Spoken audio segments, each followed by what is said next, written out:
Hey everybody, it's Mark Nemi here, the owner of the Michigan Panthers, and a week or two ago, probably two, I was asked by Ray to make a video about my strategy for executing draft pick trades in order to stimulate some market interest in what we're going forward here before the draft. Since I've been, a little bit successful in doing that in the past. So let's call this video, let's make a deal. Pretty much every video I make for this league, I start with by emphasizing the uniqueness of having a 20-team league and limitations roster-wise that creates for, scarcity of certain positions.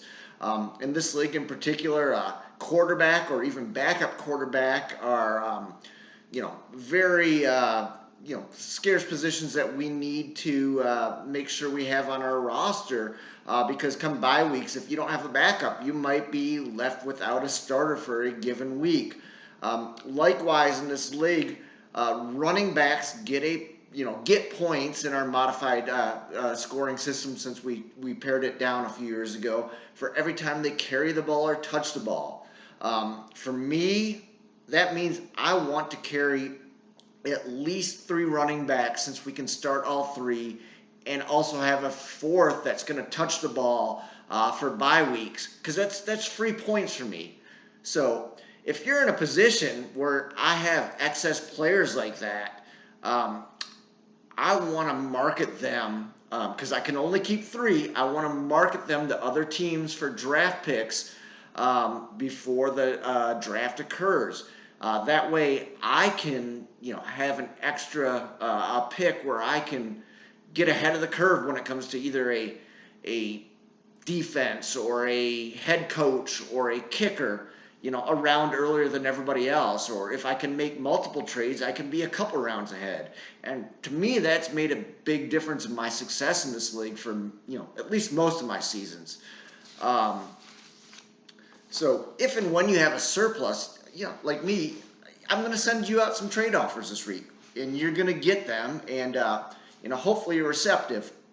I think the biggest problem that I see in trying to make trades are teams wanting to hold on to their draft picks. But let's look at it as a starting point. Like after our 3 rounds of keepers, which most teams will be keeping 3, some don't have an entire 3, and those are the teams I'm targeting for potential trades. But if you're making your first pick in the 4th round in a 20-team league, we're looking at, picks anywhere between players rated between number 60 and number 80 by ESPN. That means we're looking at a DJ Moore, a David Montgomery, or at the bottom end of that range, a DJ Chark. They're not awful, but if you could trade out that pick for, let's say, a top 10 or 11 running back that I have, like Kenyon Drake or even a Nick Chubb, you might be better off letting go of that pick, especially if a trading team like me is, able to give you back a reasonable draft pick in return for trading backs. Let's say I get a 4th or 5th round pick in return and give you a 10th round pick. Again, from the players I just mentioned, you're not missing out on a lot. So if you can get a keeper, a starter in a trade for a draft pick, even if it's relatively early in this league's draft, you really need to consider it. If you have weaker, keeper options, this is something you really need to consider. Because in the draft, you're just not going to get good players unless you enter the rookie pool. And I promise you, they're going to go fast.